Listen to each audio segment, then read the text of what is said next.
Bonjour à tous et bienvenue sur The Brain. J'espère que vous allez bien. Moi, en tout cas, ça va super bien. Aujourd'hui, c'est le chef Adama Karamoko qui nous reçoit dans son resto en plein cœur de Châtelet, 41 rue Quincampoix.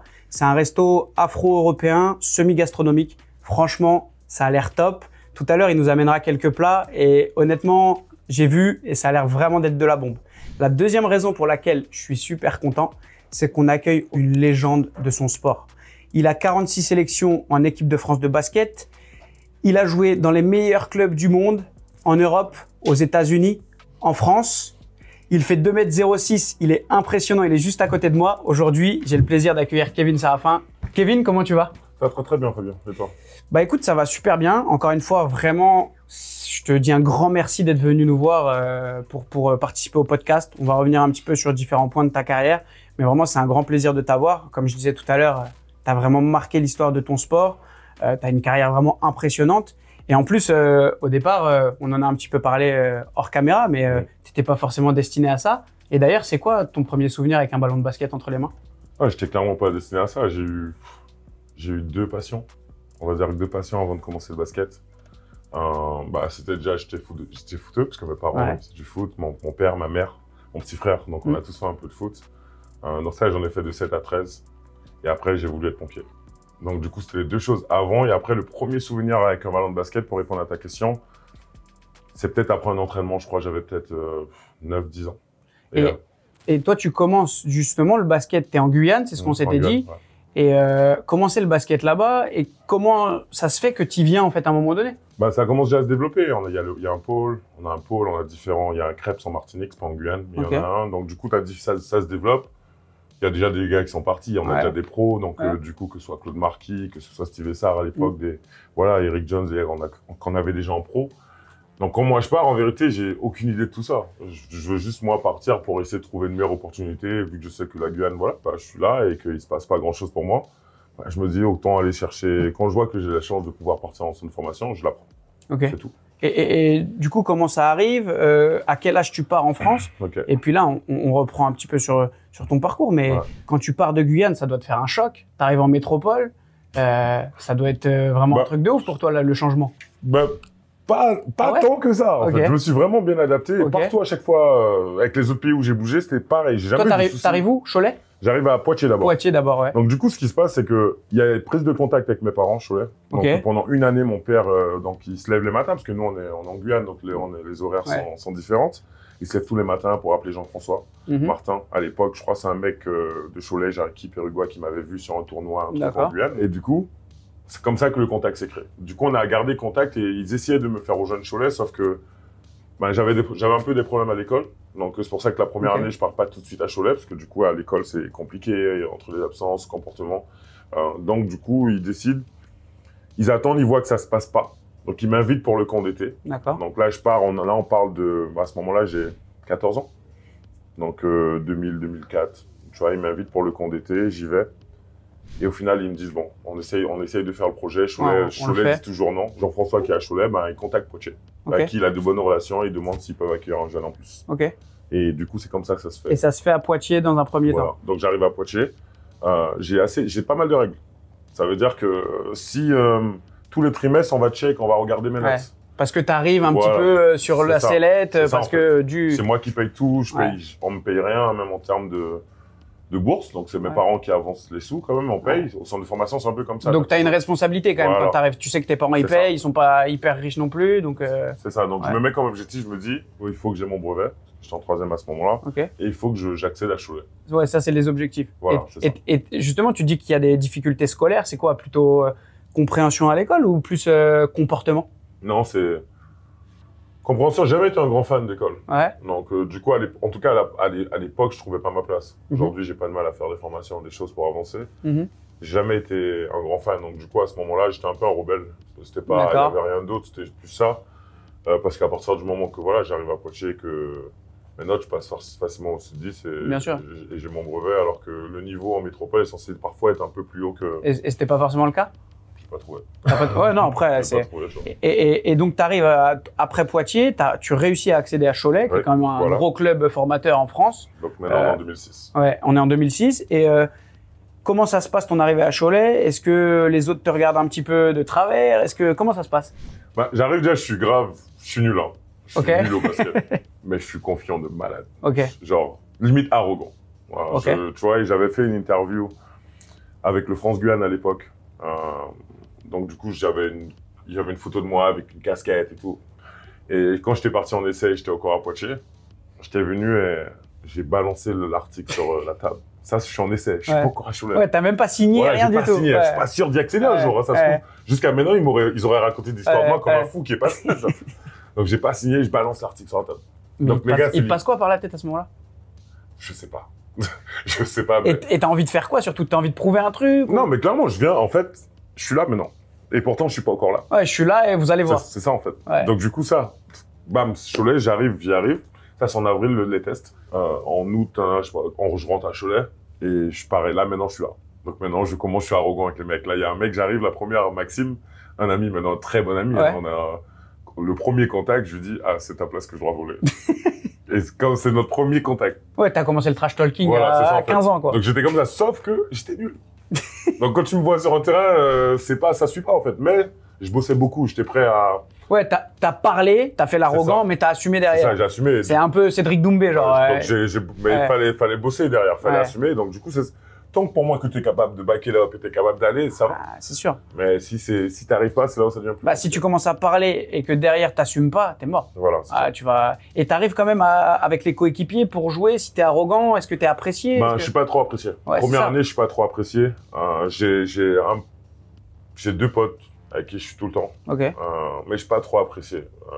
Je les apprécie pas trop non plus. D'accord. Donc c'est comme ça, c'est ça la mentalité du début. Mais ça, c'est la première année. Ouais, c'est la première année. La deuxième année, j'arrive et je suis totalement. Maintenant, je commence à comprendre le truc. Ouais. Ça fait maintenant 2-3 ans que je suis en France. Donc moi, j'essaie à un moment de m'améliorer, de devenir un peu plus social avec les gars. Et c'est ce qui se passe en fait. Au fur et à mesure, même je rentre dans les groupes, je suis avec les mecs et on va au collège ensemble, on fait tout ensemble. Tu vois, là où l'année d'avant, j'étais un peu seul et je faisais pas les choses comme ça. Tu vois.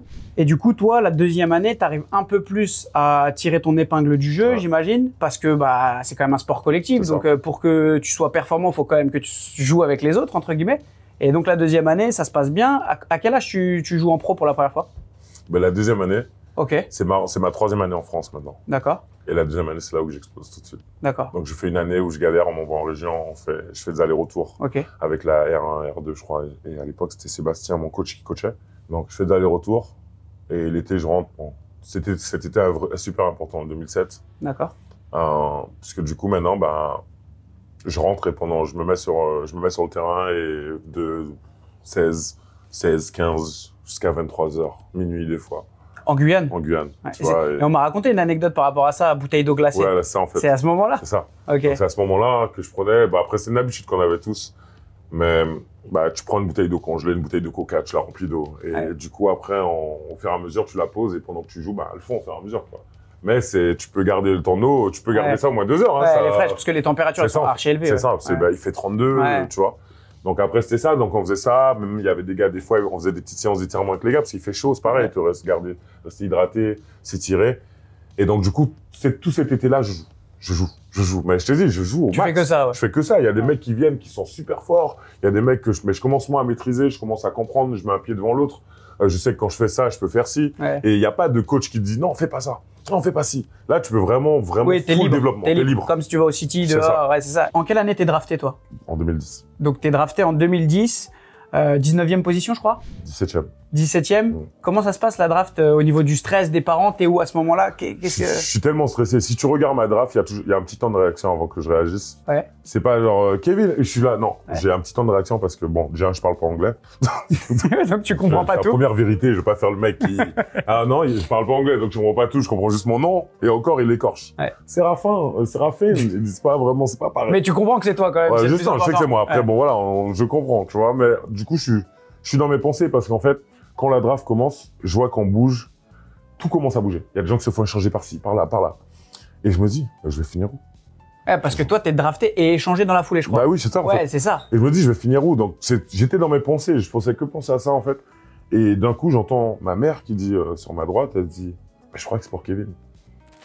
Et ça me fait revenir, genre, à la réalité. Et là, je vois toutes les caméras. Ouais, t'étais vraiment dans tes pensées à ce moment-là. Il y a un mec, avec la casquette comme ça. Et donc, tes parents, ils sont avec toi. Ça se passe où, la draft? Madison Square Garden. Ouais, en plus, le lieu, il est impressionnant.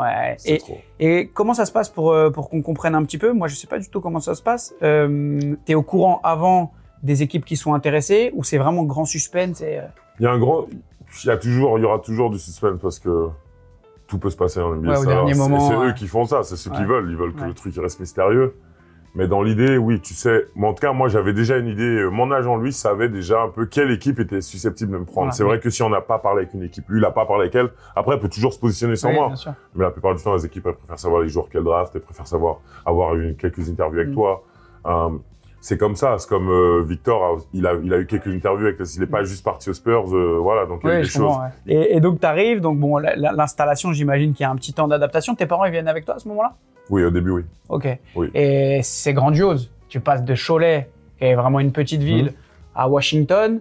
Je parle au niveau sportif, mais je parle au niveau adaptation de vie, argent, parce qu'on y reviendra, mais le salaire, je pense qu'il fait x10 ou x100 ou je sais pas, mais tu nous diras. Mais comment ça se passe à ce moment-là, ton adaptation, l'anglais aussi, global, ton adaptation globale quand tu arrives à Washington? J'arrive au début parce que je suis blessé. Ok. Et il y a un Japonais avec nous, si je me trompe pas.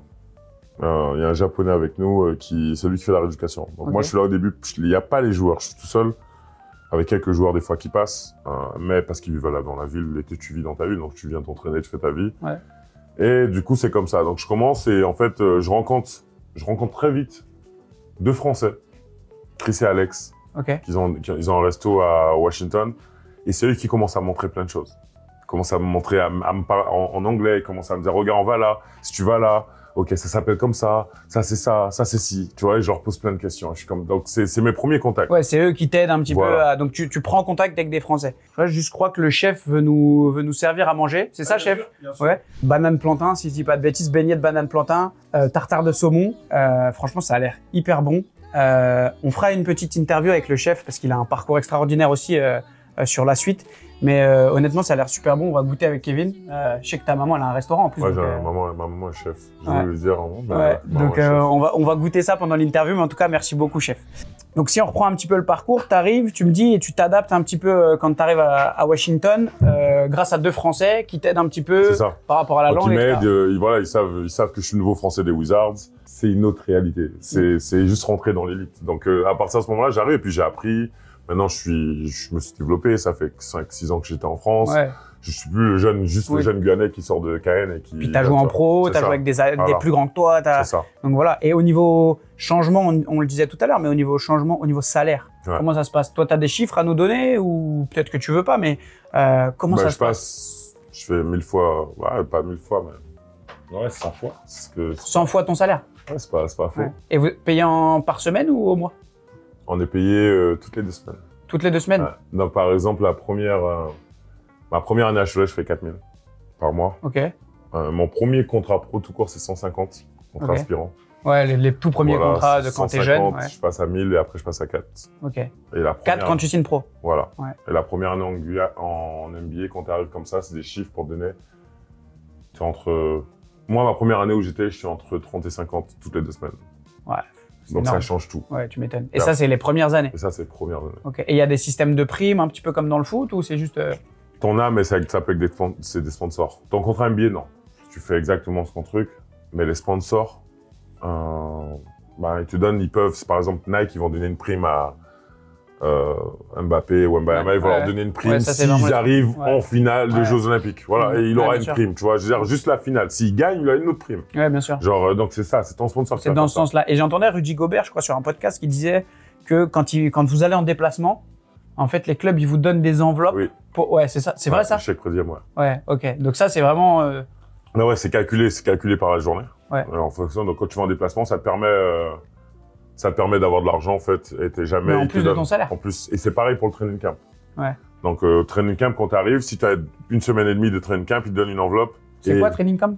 Le training camp, c'est au tout début. Donc c'est quand on va s'isoler, on va s'entraîner, donc on va s'isoler, on va aller quelque part. Maintenant, les équipes commencent à le faire de plus en plus chez elles et restent là. Mais à l'époque, ils aimaient bien s'isoler, un peu au vert, un peu, tu vois. Mise au vert, ouais. Voilà, tu t'isoles et Nous, on est allé plusieurs fois dans l'université de Mason. Le training camp, il y a des fois où, une fois que tu comprends comment ça se passe, c'est plus pareil. Ouais. Dans le sens où moi, ma première année, j'arrive et je reste toute la semaine au training camp. Parce qu'en fait, je connais pas. Pour moi, il faut qu'on soit là. On nous a dit d'être là. Je vois que tous les gars, ils sont pas là. Les gars, ils dorment pas forcément à l'hôtel. Bien sûr. Parce qu'ils sont quand même à 2 heures de chez eux, en fait. Ils sont tous millionnaires. Tu prends un chauffeur et tu vas. T'as pas besoin de réfléchir ou de trucs. Au final, t'es pas vraiment mis au vert. Non, c'est ça, en fait. Parce que tu peux. C'est ça que je t'explique. T'es pas mis au vert parce que quand je vois les footeux, ils sont vraiment mis au vert. Il y a même il y a un agent de sécurité dans le couloir. Tu vois, dès que tu quittes ta chambre, il y a un mec qui il regarde. J'ai entendu des anecdotes là-dessus. Tu vois, faut que tu sautes limite de l'étage. Si, tu vois, ils vont jamais te mettre au premier étage. Donc c'est toujours pareil. Dès que t'ouvres, ils sont. Oui, tu veux quoi? On t'emmène, reste en deux tâches, on t'emmène le coca. Tu vois. Là, vous étiez pas trop surveillés, etc. Pas du tout. Après, ils savent tout. Ok. Et tu serais surpris de savoir à quel point la NBA, c'est fort à quel point ils savent tout. Tu fais des choses. Une fois, j'ai eu un problème par rapport à mon permis. Donc, la police m'a arrêté. Ouais. Et ils m'ont emmené au district 1, et donc en prison. Putain. Et le lendemain, je suis sorti à 4h du mat, donc dans la nuit même. Je suis sorti, donc c'est pas long, t'as pas de mais une espèce de garde à vue, quoi. Voilà, t'as pas de casier judiciaire. Quand j'arrive chez moi le matin, Jack, première heure. Alors, hier soir, c'était comment? Ouais, ils savaient tout. Ils savaient tout. Mais tu penses que c'est la police qui dit oui. Ils savent tout. C'est une folie. Ils savent tout. Parce que tu vas. En fait, ils te laissent. C'est là où c'est fascinant. Et c'est là la différence entre la NBA et l'Europe. Ils te laissent. Ils te laissent faire, mais si tu te fais attraper, ils vont le savoir. Non, c'est ça. Ils te laissent et en fait. Ils veulent voir si tu vas faire l'erreur. Si tu vas assumer, comment tu vas gérer. Est-ce que t'es pro en fait? Alors qu'en Europe, dès qu'ils vont voir. Oui, ils vont. Non. Voilà, ils vont stopper. Alors que. Eux, ils te laissent. Tu veux sortir le soir, ils savent que t'es en boîte. Ils savent que t'es en boîte. Ils savent que tu joues aussi demain à 7h. Est-ce que tu vas assumer, demain? Ça, Et tu vois, un gars comme Carmelo Anthony, c'est ce qu'il disait tout le temps. Moi, parfois, je lui disais, vas-y, tu t'entraînes pas assez. Il me dit, vas-y, toi, tu vas marquer 23 ce soir. Je dis, bon, laisse tomber. Parce qu'en fait, il sait qu'il va arriver ce soir. Et lui, il va. C'est 20h, lui. Il arrive, il va faire son taf, en fait. C'est un des meilleurs joueurs avec qui t'as joué, tu penses? Oui, en termes de talent, oui. Ouais. Et le meilleur, tu penses? C'est lui ou quelqu'un d'autre? Tony. Ouais, Tony Parker. On va quand même respecter le GOAT. Faut respecter. Tony, on en reparlera tout à l'heure, on fera un petit... Surtout l'approche, tout, et puis... Puis les pros. Oui, les pros, et puis... Je l'ai vu progresser dans un championnat d'Europe. Chaque jour, j'ai l'impression qu'il progressait. Ouais. Tu vois, t'as l'impression de regarder un manga. Les gars, c'est sublime, ouais. C'est ça, en fait. Ouais, c'est une folie. Tu vois. Et toi, t'arrives là, du coup, on parlait un peu du professionnalisme qu'il fallait avoir. Toi, je pense que t'en as mis un petit peu dans ton jeu, à un moment donné, à l'entraînement, etc., pour pouvoir... intégrer les équipes, etc. Et ce que je disais tout à l'heure, c'est que je pense que tu as dû faire ta place. Ouais. Est-ce qu'il y a eu un moment donné, tu as dû batailler, même dans le vestiaire, bagarre, embrouille? Oui. Il y a eu des moments que tu peux nous raconter sur ça un petit peu? Oui, les mecs, à chaque fois, les mecs, ils testent, surtout quand tu arrives. Ils testent. C'est grave important. Et j'ai vu des mecs... Et si tu réponds pas, t'es mort. C'est ça? C'est ça, en fait. Tu réponds pas ou tu réponds... En fait, si tu réponds trop mal, t'es mort. Si tu réponds... Parce que quand moi, j'arrive dans le vestiaire, je te donne un contexte. Il y a André Blatch, qui fait 2,10. Il y a Javal Magui, 2,17. Il y a Gilbert Arenas l'année d'avant avec Seguin. Ouais. Il y a que des tarés. Voilà. Donc j'arrive et c'est que ça. Et en plus, on gagne pas un match et c'est ghetto de fou. Donc, donc du coup, c'est... Ouais, t'es dans une ambiance hostile. T'es dans une ambiance comme ça. En fait, donc limite, c'est même pas pour dire que t'arrives. Et tu vois, c'est Tony qui me disait tout le temps, il me disait, c'est dommage parce que t'as pas connu la vraie NBA tout de suite. Après, je me dis... Il y a différentes NBA dans tous les cas. Il est arrivé chez les Spurs. C'est ça, en fait. C'est ça, tu m'étonnes. Mais t'as des équipes qui, au final, vont rester en haut et qui valent beaucoup, et t'en as d'autres qui sont plus basses. C'est un championnat et tout le monde, c'est là. La NBA, la réalité de la NBA n'est pas partout pareil. La réalité de Philly n'est pas celle des Spurs.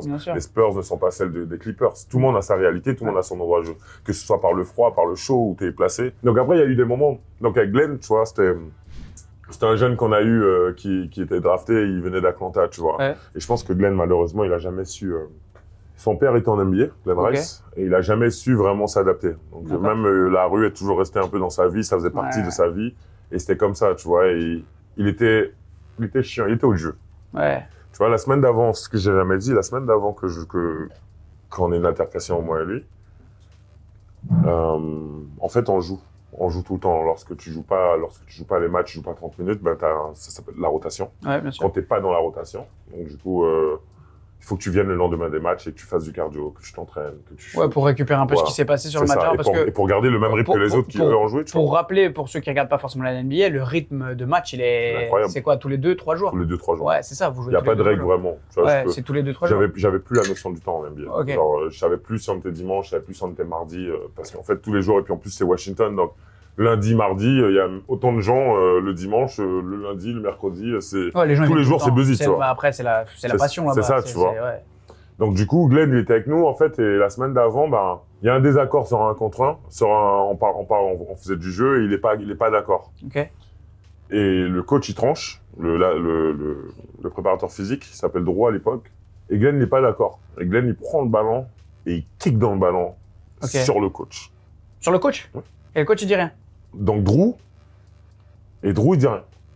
Ah. Et il fait ça, il dit rien, tu vois. Ok. Donc on a tous le seum, mais personne ne dit rien. On regarde le truc, tu vois. Il a aucune conséquence, un Drew. C'est là que je me dis, c'est un vrai. Il n'y a pas de conséquence. C'est pas genre le coach le convoque le lendemain. Il n'y a rien. Il n'y a rien. Mais pourquoi? Parce que c'est un top joueur ou parce que... Non, parce qu'en fait, il y a certains mecs, ils osent faire des choses.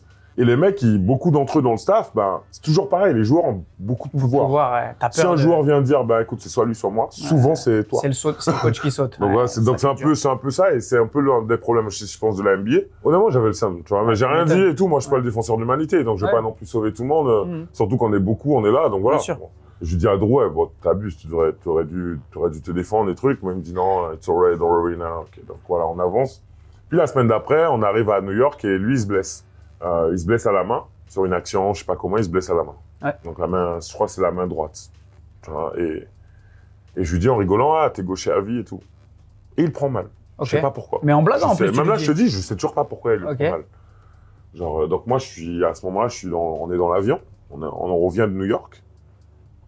Et donc, je suis assis et lui, il est debout. Et je lui fais la blague. Et je sens que j'essaye de me gifler. Donc, j'ai le temps de ah, carrément? Ouais.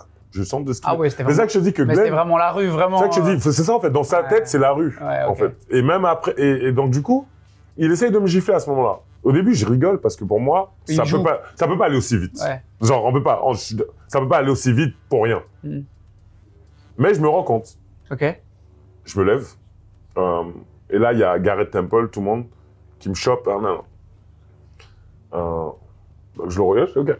Il me dit, ouais, fais pas ça, il y a les médias derrière, il y a les coachs, il y a les trucs. Ouais. Après, ça va se voir, c'est toi qui prends en plus, alors que t'as rien, il s'est rien passé au final. Puis les médias, il y en a qui sont avec nous, mais il y en a aussi qui sont là, si jamais ils voient un truc, ça va pas hésiter à... Voilà, ça va pas hésiter. Donc, c'est le jeu. Donc il me dit, fais attention. Donc du coup, je fais ça. Moi, je rentre chez moi. Honnêtement, je vois rouge. Je dors pas. Et après, à partir de là, le lendemain, j'arrive, donc 11 heures entraînement. Au début, ben, on est 6 sur le terrain, parce que les 6 qui n'ont pas joué, ils tournent avec 9. Ouais. Derrière, donc, on monte dans le vestiaire, on a fini l'entraînement. Et là, voilà, maintenant, là, je sais très bien dans le vestiaire, il n'y a pas de caméra, il n'y a rien. Ouais. Maintenant, on va discuter. On va faire les bonhommes. Voilà. C'est pas, hier, tu vas faire le malin devant les caméras. Tout en sachant qu'il vient de casser sa main. Ouais. Attention, il a la main gauche cassée.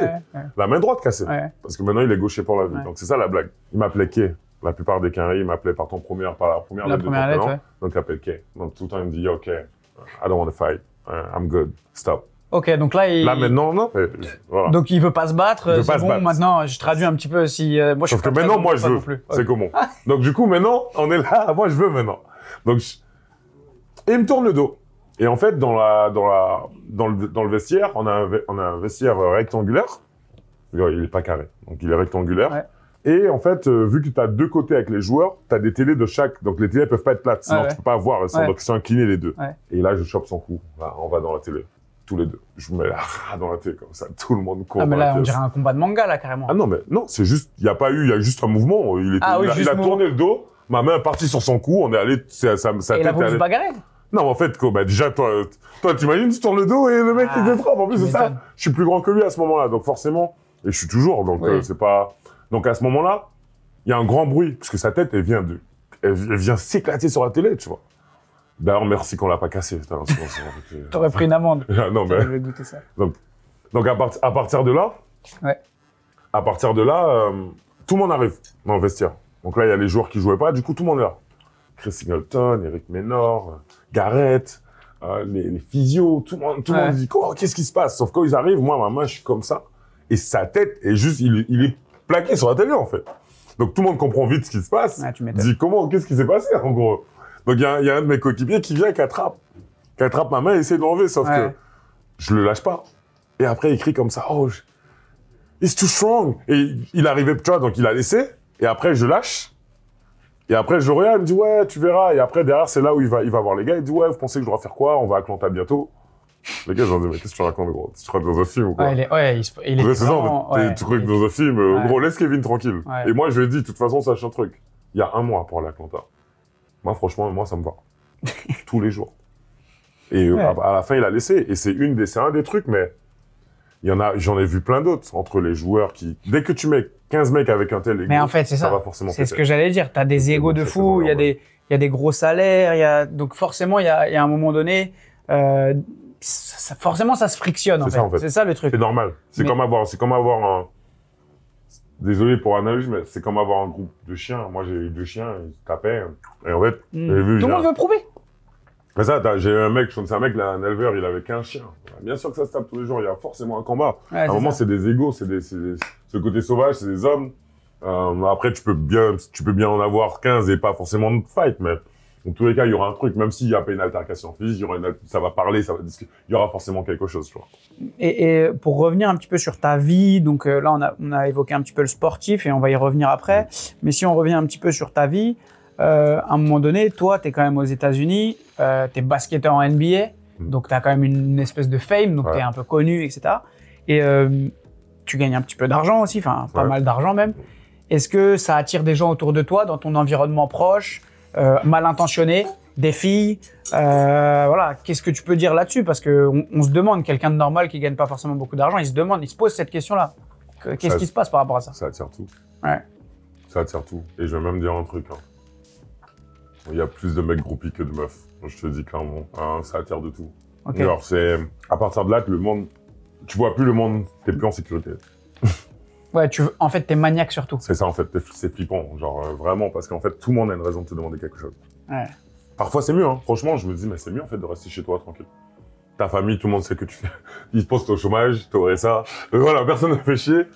Mais une fois que tu commences à avoir de l'argent, c'est public. Parce que il y a une différence entre gagner de l'argent, monter ton entreprise et pas du tout être connu. Oui, toi, t'es célèbre. Donc, voilà, personne ne sait que t'as gagné. Comme les joueurs de loto, personne ne sait qu'ils ont gagné. Tu peux continuer. C'est vraiment toi qui vas te balancer en te mettant à acheter des lambeaux, des trucs. Mais si toi, tu veux rester stable, personne va le savoir. Personne va le savoir. Mais toi, t'as la célébrité qui va. Voilà. C'est pour ça que Donc c'est ça. Et en fait, le côté célébrité, du coup, c'est comme avoir un objet précieux là, en haut, et le sortir dans la rue et montrer à tout le monde. Donc c'est juste ça qui change, l'exposition. Donc à partir de là, oui, ça attire tout. Tu rencontres des gens bien, comme tu rencontres des gens pas bien, voire des gens pourris. Et ça te permet de construire des relations, notamment amoureuses, qui sont stables, etc., ou t'arrives pas du tout?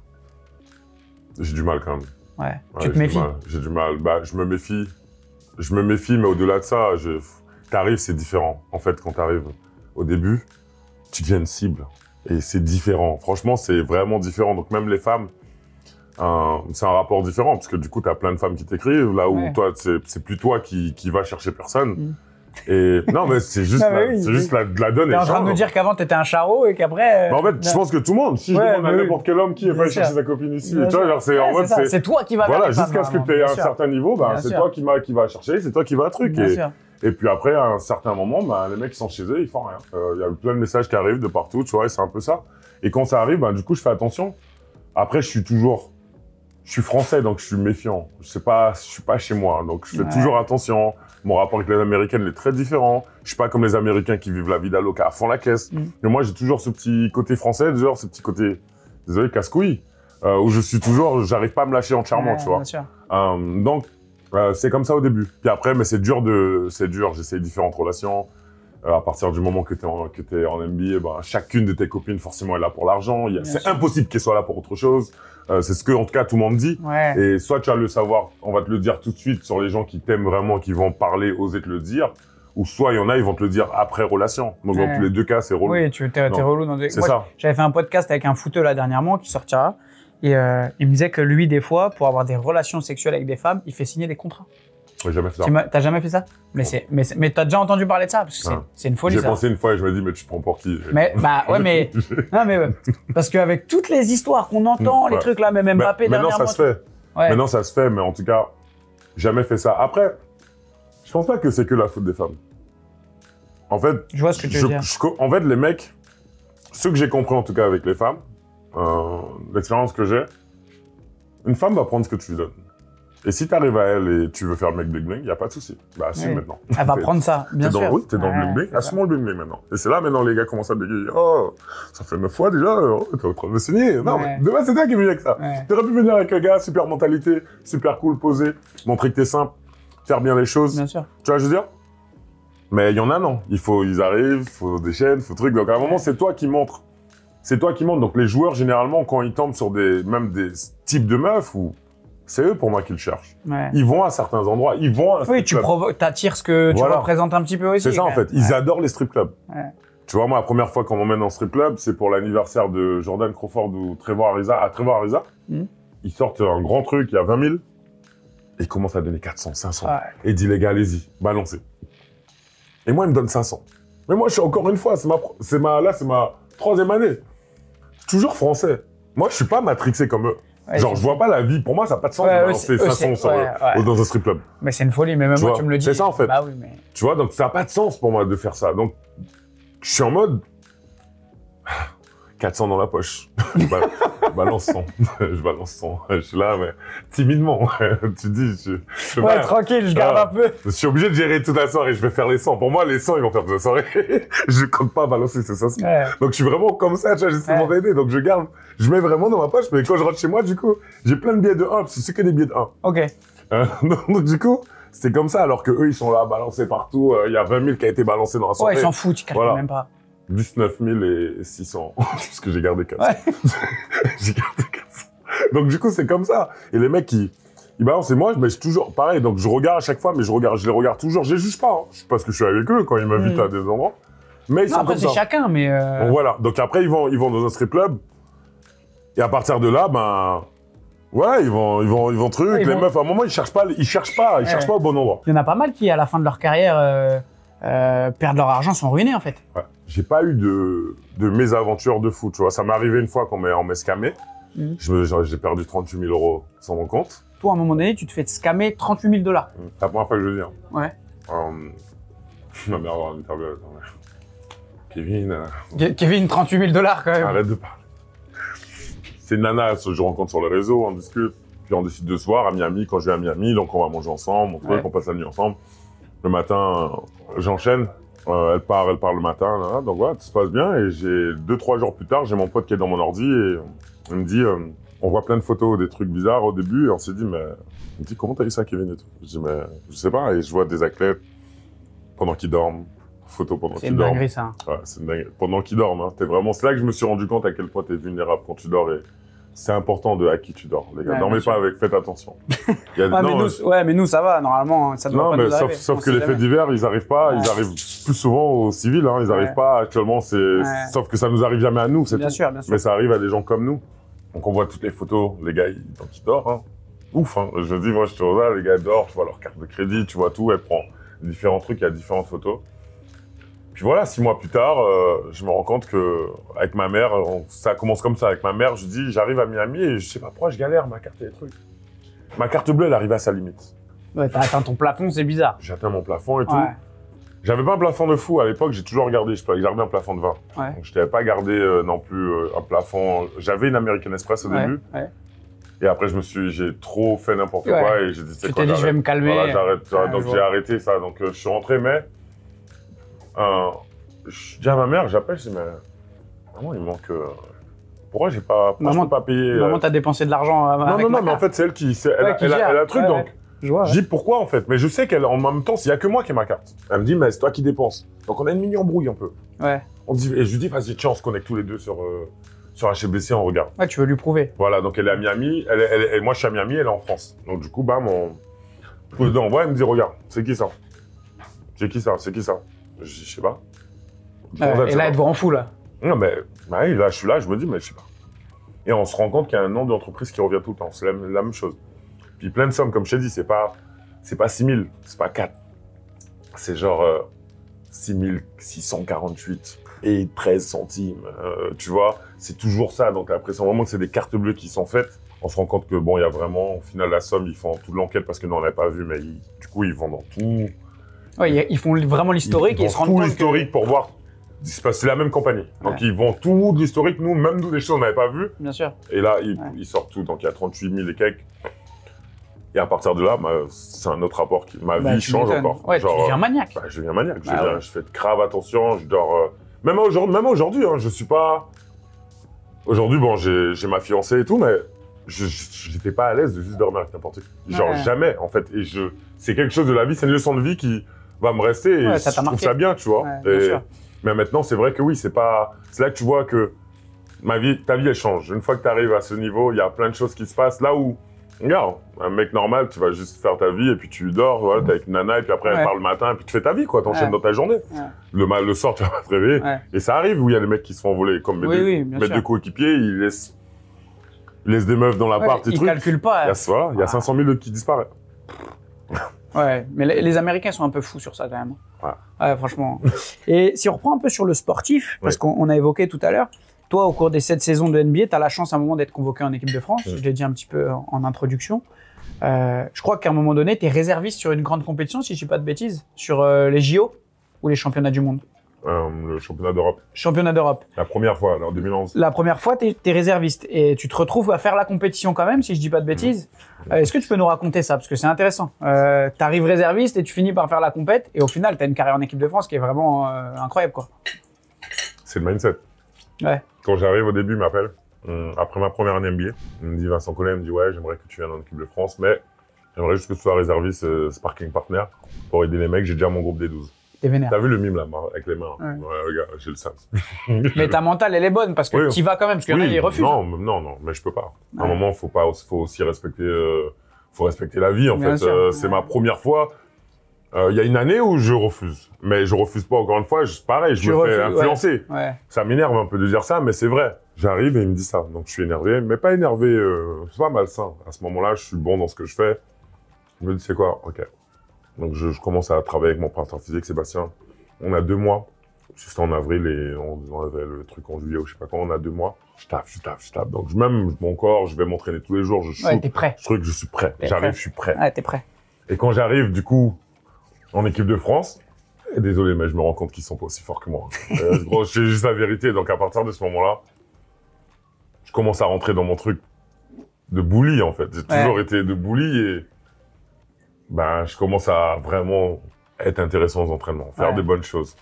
Je fais toujours des petites erreurs sur des systèmes, des trucs comme ça, mais dans l'idée, en termes de jeu, je suis là, je suis présent.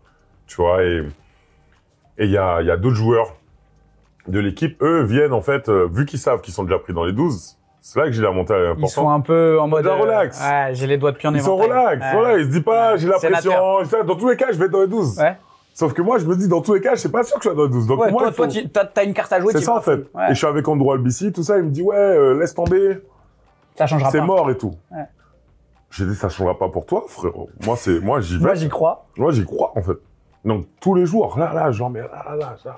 On taffe, là, main gauche, main droite, masterclass, ça, shoot, dingue, tout. À un moment, écoute, les cadres, si je me trompe pas, ils diront, mais les cadres se réunissent avec le coach. Ok. Il y a décision qui est prise. Oui, il y a décision qui est prise. Les cadres, Boris, Tony, Nico. Décision est prise. Il faut que Kevin reste dans l'équipe. Ok. Voilà. Et ils enlèvent qui? Ali Traoré. Ouais, donc c'est triste pour lui, mais c'est-à-dire que lui, à un moment donné, notre relation n'a plus jamais été pareille. Je le dis aujourd'hui, je vais pas mytho. Ça plus jamais, alors que c'est bête, parce que c'est pas moi qui prends la décision. Non, c'est lui. La personne qui a pris la décion, ils sont sûrement très très bien avec elle, il doit encore lui lécher les bottes. Alors que le mec, moi, j'ai un oui, c'est pas toi. Au final, toi, t'as joué ton truc à fond. Mais lui, il a pris mal, alors que, poto, dès le début, viens avec la bonne mentalité. Viens prêt, sois prêt. Moi, en tout cas, c'est ce que j'ai fait. Et ça a marché. Donc, si toi qui étais déjà pris, t'avais fait, c'est sûr que tu sortais pas du groupe. Donc, c'est une mentalité. Moi, c'est comme ça que je le vois. Mais, tu vois. Et ton histoire avec l'équipe de France, elle est belle. Et ta génération à toi, le truc, c'est qu'on aurait été très frustré s'il n'y avait pas eu de titre, etc. Parce que c'est une génération de fous, en réalité. Tu les t'as dit tout à l'heure, mais Nicolas Batum, Tony Parker, Boris Dio, Nando De Colo, il y avait des joueurs de fous. Et il y a eu toujours un petit peu des embûches, l'Espagne, les États-Unis, en fonction des compétitions. Et c'est quoi? C'est en 2014 où vous gagnez l'Euro? Si je dis pas de 2013. bêtises. 2013, l'Euro. C'est l'année où je vais pas en équipe de France. Ouais, c'est l'année où toi, tu vas pas. C'est ce que j'allais dire. Ouais. Eux, ils gagnent 2013. Et pourquoi tu vas pas? Mon club. Ouais. Ils te bloquent? On me laisse comprendre que j'ai le choix. Ok. On me fait comprendre que j'ai le choix. Mais que si tu vas. Mais que si tu vas, toi, eux aussi, ils auront des choix. Tu vois, bah, je veux dire, Ouais, bien sûr, me je laisse. comprends. Donc c'est là où c'est chiant parce que c'est vague. Et je me rends compte qu'il y a une mauvaise communication. Dans le sens où, quand le JM me dit qu'il aimerait que j'y aille pas, il est pas au courant que le coach, lui, aimerait que j'y aille.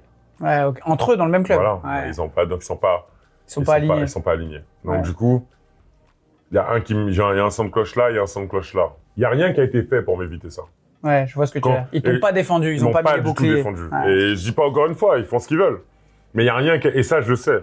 je le sais. Donc il y a rien qui a été fait pour me défendre. Mais toi, à ce moment-là, est-ce que moi, j'ai jamais été dans ta position et j'y serai sûrement jamais, mais toi, à ce moment-là, est-ce que tu peux pas prendre la parole pour dire non, mais les gars, c'est pas moi qui dis je viens prendre l'équipe de France. Ça pose problème, ça? Ouais, c'est compliqué. Ouais. J'ai dit, hein. Ouais. J'ai fait comprendre que c'est mon club qui voulait. Ouais. À l'époque, certaines franchises bloquaient les joueurs. Ouais. Bah, c'est trop tard. Ouais, la Quoi, résonance, elle est pas la C'est même. trop tard, en fait. Tu Ouais. viens pas. Les gens n'ont pas tout, les tenants et les aboutissants. Beaucoup de gens ne savent pas. Je leur dis souvent, combien vraiment savent c'est quoi se poser devant un boss et Bien le sûr. boss donne l'instruction. Bien sûr. Un vrai boss. Je Ouais. parle pas Oui, quelqu'un un qui... mec avec du charisme. Voilà. Ouais. Le mec, et puis il est là, on parle de général manager NBA, on parle il de mec pèse. il pèse. Peut-être Ouais. toi, ton NBA, t'as envie de rester. Mm. C'est toujours pareil. Tu fais tes choix. Tu fais ce que tu veux. Si demain, tu veux même le gars le gifler, il n'y a pas de souci. Ouais, mais demain. T'as fait ton choix. Ouais, ouais, Tu vois, bien bah, sûr. Ouais, c'est ça. tu Ouais, seras mais pas pro. Ouais, tu retourneras jamais en NBA. C'est ça, en fait. Ouais. Mais tu fais tes choix. Donc, c'est un peu ça. Et à ce moment-là, oui, c'est un peu dur. À ce moment-là, je suis pas encore assez affirmé. Aujourd'hui, à 35, avec l'éveil de ma personnalité, la personne que je suis, je te dirais, clairement. Je dirais, je trouverais une solution. À Oui. l'époque, j'ai 22, 23. Ouais, tu sais pas, mais Je suis jeune dans le game, voilà. J'ai personne qui m'accompagne vraiment. Tous les gens de la Fédé, tous les gens, à part Ciuta, Jean-Pierre Ciuta, qui me soutient, je le vois sur des événements, il me dit, tu sais, même si tu viens pas, je te soutiens. Et c'est le seul. Tout le Ouais, monde- t'as un peu de soutien dans ce Voilà, sens-là. tout le monde te tourne le dos. Tout le Ouais. monde te voit un peu comme un déserteur. Ouais, alors que non. Alors que voilà, moi, tu sais que j'ai toujours dit un peu, à un moment, quand je regardais, je dis comment les gens m'ont lynché parce que je suis pas allé en équipe de France en 2013. Mais j'espère pour vous qu'il n'y aura pas la guerre. Hein. Et- Parce que tous ceux qui vont pas y aller, là, juste même pour aller. Ouais. Non, mais c'est. Je vais tous vous balancer. C'est là que tu vas commencer à voir maintenant qui est réel Ouais. et tout le monde parlait de ouais, la patrie, Ouais. la patrie, tant Ouais. que c'est pas toi. Ouais. Ouais, bien Tu vois. sûr. Mais une fois Oui, que quand ça maintenant pousse la pas. patrie, il faut la Je comprends. défendre, on a bien Ouais. vu en Ukraine les différents Ouais. trucs, les gens ils s'enfuient. Hein. Mm. Et j'ai recueilli des Ukrainiens chez Ouais. moi dans Ah ouais Airbnb. Ouais. Ok, Pendant 2 semaines, tu vois. ok. Qui revenait de... Ben, ils venaient après, c'était légal, il n'y a pas de Ouais, truc, ouais, j'ai bien pas sûr, hébergé. Des terroristes. Ouais, j'ai pas. Non. Non, vraiment dans le sens... Voilà, c'est des Américains ukrainiens, des métis. Ok. Ils étaient 4 frères. Et ils vivaient là-bas, du coup, à Kiev. Dès qu'ils ont entendu la première explosion, ils savaient pas au début ce qui se passait. Après, ils ont laissé. Dès qu'ils ont vu ce qui se passait, ben, Ils sont partis. ils sont partis. Ils ont pris leur voiture, ils sont partis en voiture. Mm. Sans plan, sans rien. Et ils ont atterri, du coup, et ils ont pris un Airbnb et ils étaient chez moi. Donc, T'as fait une transition qui est intéressante sur ce sujet-là Mm. parce que on prête souvent aux sportifs de haut niveau parce que justement ils sont célèbres, etc. Un pouvoir par rapport à tout ce qui se passe au niveau géopolitique, etc. Est-ce que toi tu penses que les sportifs de haut niveau et les célébrités ont un réel pouvoir et elles devraient pouvoir plus s'engager dans ces sujets sociétaux? Et ils l'ont, mais ils ont un pouvoir. À partir du moment où tu es capable de discuter et que des gens sont capables de voir ce que tu dis, comme à la télé, comme n'importe où, et tu as une exposition, tu as un pouvoir. Il y a pas ça, on peut pas le nier. Je pense qu'il y a une règle fondamentale que le mec devrait respecter, c'est je ne parle pas de choses que je connais pas. Ouais, si je suis pas légitime. Voilà, je Mais suis pas ça, légitime. c'est compliqué. Et c'est ça qui est compliqué. Moi, tu sais, je suis quelqu'un vraiment, tu vas rarement m'attraper à dire des bêtises ou des trucs, parce que je parle toujours de choses que je sais. Ouais. Et vraiment, tu pourras tenter, hein, tu me lances sur un sujet que je connais pas, je vais te dire honnêtement, là où beaucoup veulent, on dirait, ils ont ce petit côté honte de pas savoir, alors que non. Ouais, tu veux absolument dire un truc pour C'est faire ça, en genre fait. tu connais, mais C'est ça ça, en a fait, rien. non. Ouais, Et à un moment, on le voit quand tu connais quelque chose. On sait que si t'es déjà venu chez Bien moi, sûr. tu sais comment c'est chez moi. bien sûr. Et quand tu vas parler, tu vas décrire, oh, mais le petit bar là, parce que tu connais la maison. Ouais. Alors, si tu connais pas, tu peux faire, Ouais. ouais, mais je suis avec Kevin, c'est Ouais. lourd et tout, mais alors c'est comment faut, ouais, non, ouais, t'inquiète. Ouais. Voilà, donc Tu vas faire genre. Ouais. voilà, c'est ça, tu vois. Donc, à un moment, c'est savoir ton sujet, savoir de quoi tu parles. Et quand on parle par exemple, de géopolitique, souvent, ben, la géopolitique, la politique où les sportifs se retrouvent à mouiller, c'est souvent ça, hein. C'est souvent Ouais, le c'est truc où- souvent sur ces sujets-là, c'est pour ça que je sont là, tu vois. Donc, quand pour moi, tu fais ça, déjà, est-ce que la plupart suivent? Encore une fois, si Si Mbappé veut s'exprimer sur un tel, sur avec Naël, la plupart, tant que tu connais ton sujet, moi, j'ai pas de souci avec ça. Ouais, mais il y a le fait de connaître le sujet, mais il y a votre position aussi. Mais la position ne change rien. Si t'emmènes la connaissance, t'emmènes ta connaissance. Ouais, je suis d'accord avec toi, mais la position, souvent, les gens, je pense qu'ils se disent un peu, tu vois, les gens se disent un peu, la position de ces sportifs-là qui gagnent des millions, tu sais, c'est le discours que moi j'entends tout le temps. Ouais, mais lui, il gagne des millions et il vient nous donner son avis sur comment on devrait mettre le prix d'une baguette de pain, tu vois, par exemple. Parce qu'après, je pense que tu peux pas berner le monde. C'est ça. Ça veut dire que quand tu mets un tweet, sur la dynamique du tweet, quand tu dis quelque chose, sur la dynamique de ce que tu dis, on sait si t'es en train de nous baratiner ou si tu sais de quoi tu parles. Si, à un moment donné, toi, tu as besoin de te positionner sur un sujet, j'ai l'impression que tu vas le faire. Parce que aujourd'hui, mais est-ce que pendant ta carrière, tu l'aurais fait, tu aurais pris ce risque-là? Non. Ouais. Non, je t'ai matrixé. Ouais, ça met ta carrière en jeu. Voilà, en fait. Puis même, je t'ai matrixé. Parce que tu peux... Tu sais, je pense pas que dire des choses de ouf mette ta carrière en jeu. Je pense pas. Je pense que à la fin de l'histoire, les gens, ils regarderont ta légende et tout ce que tu as écrit dedans. Ouais. Et aujourd'hui, il y a des gens, malgré le fait que Zizou ait mis un coup de boule en 2006... C'est quand même lui. Ça n'a rien impacté, en fait. C'est le GOAT, en fait. Ouais, c'est le GOAT, quand même. Il y a quelqu'un qui a parlé de lui, il a été viré. À un moment, ça change rien. J'ai pas entendu la musique coup de boule, sur Zizou. Donc, à un moment. Parce que lui, c'est une légende aussi. Oui, mais c'est pour te dire que ça marche avec tout le monde. Ouais. Maintenant, en France, tout le monde veut se concentrer sur l'image la plupart du temps. Soit bien, ça. C'est ça. Quand tu vas aux États-Unis, ils s'en foutent. Que ce soit bon ou mauvais, ça fait partie de son personnage. On a parlé de l'équipe de France tout à l'heure. Bon, il y a un petit nouveau que tout le monde connaît maintenant, Wemby, comme on l'appelle, Victor Wembanyama. Victor. Qu'est-ce que... On demande un petit peu, je pense qu'on te l'a posé pas, je suis pas le premier à te poser la question, mais qu'est-ce que tu penses de lui? Est-ce que vraiment ça va être le joueur qu'on attend? Est-ce que tu penses que ça peut flopper? Comment ça va se passer? Flopper, non. Il peut plus flopper. À quel moment il peut flopper? Bah, si là, aujourd'hui, par exemple, son ascension, entre guillemets, elle s'arrête là. En vrai, ça sera un flop pour lui. Bah non, s'il se blesse. Oui.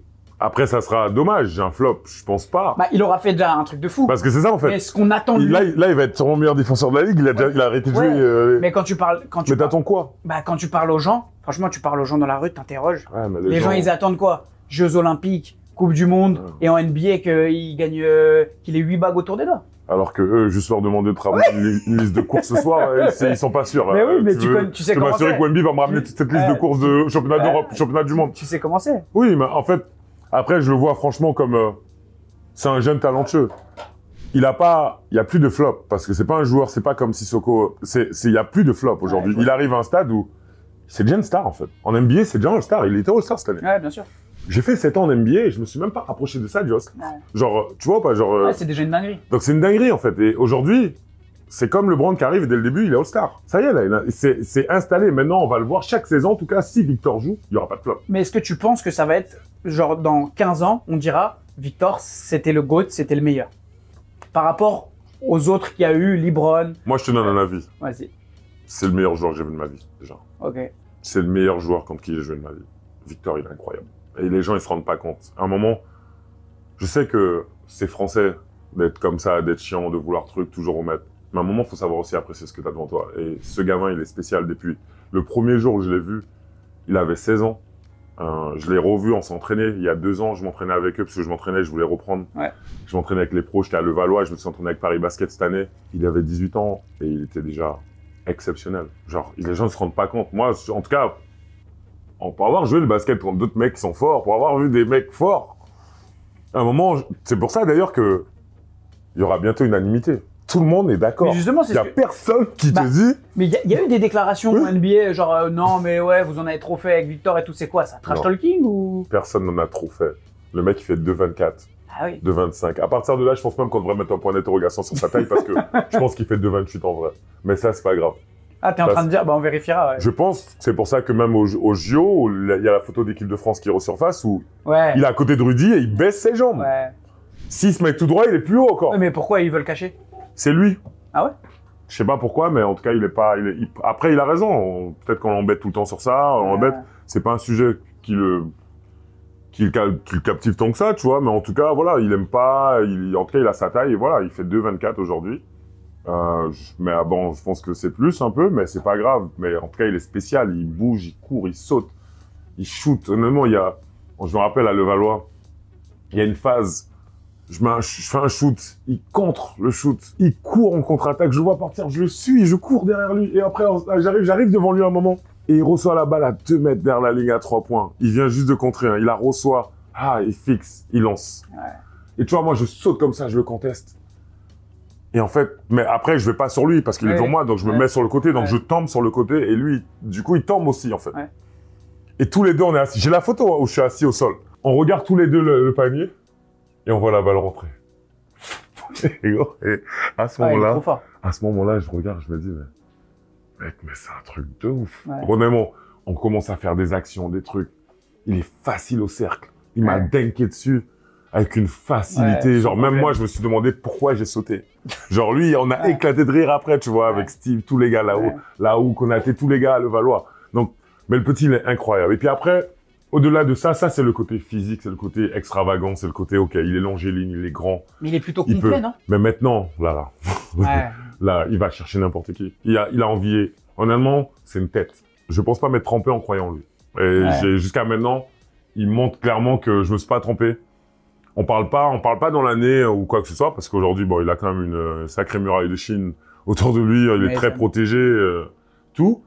Mais en tout cas, c'est quelqu'un, on se sait. Et à chaque fois que je le vois, à chaque fois ce truc, franchement, c'est quelqu'un que je souhaite tout le bonheur, parce il fait des choses incroyables, et je pense qu'il va montrer pas mal de choses. Il a beaucoup d'idées, il a envie de faire des choses pour le basket. Et je pense que ce soit lui, leur génération, elle va nous surprendre. Son image, elle est un petit peu, enfin, franchement, quand tu le vois s'exprimer et tout, tu te dis c'est un gentil garçon, c'est un top mec et tout. Je pense qu'il est un peu comme ça dans la vie. J'ai pas l'impression que ça soit un rôle. Mais on le disait tout à l'heure, il y a besoin à un moment donné d'arriver en NBA et de s'imposer dans le vestiaire. Ouais. Est-ce que tu penses que ça, largement, il a la capacité de le faire? Oui, il sait dire les choses. Ouais. Pour donner un exemple, un autre exemple, une fois, il y a un joueur qui s'était blessé à cause des autocollants à Levallois. D'accord. Il y avait un grand débat à cause de ça, parce que les autocollants, du coup, ils sont pas... Tu glisses. Ouais, ceux qui sont au sol. Voilà, donc il y en a, il s'était blessé, il s'est fait, je sais pas quoi, le genou. Donc 6 semaines absent, c'était l'un des carrés donc du coup, lui, il avait peur de se blesser, évidemment. Donc il a pris la parole avant l'entraînement, j'étais là, et il y avait le président, il y avait Vincent Collet, il y avait tous les gars, et il a commencé à parler en anglais pour dire en gros comme quoi que ça le fait peur, ces trucs. Et il a parlé, tu vois. Mais j'étais avec Hugo Bessin. Parce qu'en fait, je crois, on était 2 derniers, tout le monde était un peu parti. Donc moi, je lui dis, franchement, gros, pour un jeune, c'est lourd ce que t'as dit, tu vois. Et puis même, il m'a dit, gros, je suis pas jeune. Tu me parles pas d'âge. C'est les mêmes. Il m'a dit, Kev, je suis pas jeune. Et en fait, c'est pas faux. Même dans une interview, là, j'ai du mal à dire ce gamin. Ouais. Parce qu'en fait, on a parlé, on sait des choses. Ouais, ce qui dégage, c'est pas une image de jeune de son âge, en fait. Non, je pense pas. Et on va pas, encore une fois, on va pas rentrer dans un truc. On va pas dire Wemby, c'est un thug. Non. Il a juste un équilibre où il est bien dans sa tête, et aujourd'hui, c'est ce qui va. Et si jamais tu lui manques de respect, il va te le dire. Et encore une fois, c'est clair. Maintenant, c'est à toi d'avancer, tu fais ce que tu veux, toi. Et tout à l'heure, on a parlé un petit peu Euro 2013. Je reviens sur ça parce que c'est quelque chose. Toi, c'est un regret pour toi de ne pas avoir gagné l'Euro à ce moment-là? De pas être allé en équipe de France. Ouais, bah ouais, parce que tu vas pas du coup à cause de ta franchise. Et au final, il gagne l'Euro à ce moment-là. Honnêtement, je m'en fous du titre. Moi, ce qui m'énerve, c'est l'enchaînement derrière. C'est qu'en fait, à cause de 2013, il n'y a pas 2014. À cause de 2014, il n'y a pas 2015. Et le temps que je comprenne, je fais 4 ans hors de l'équipe de France. Ouais, t'es sorti un peu du circuit. Mais 4 bonnes années en plus. Donc, quand moi, je reviens en équipe de France, j'ai un certain âge, j'ai 28, 29. Maintenant, je suis un peu un vet. Et je suis plus à 25, 26, 27. Toutes ces années-là où j'aurais pu vraiment impacter l'équipe de France, faire des choses. Et c'est ça, parce qu'en fait, je me rends compte que quand tu rentres dans une spirale comme ça, c'est très dur. C'est très dur de laver ce qui s'est passé, c'est très dur d'avancer, c'est très dur d'expliquer à tout le monde. Il y a les gens qui ont eu un premier son de cloche, mais si jamais tu leur reparles, ils n'ont pas écouté. C'est fini. Même si tu dis je suis désolé, s'il y a 300 000 personnes qui ont vu je veux pas venir en équipe de France, il y a peut-être que 20 000 qui ont vu le désolé. Bien sûr. Il y en a quand même toujours 280 000 qui pensent que t'es pas venu et que voilà. Ouais, t'as pas respecté la France. En gros, c'est ça. Ouais. Donc c'est ça, c'était plus l'enchaînement des choses.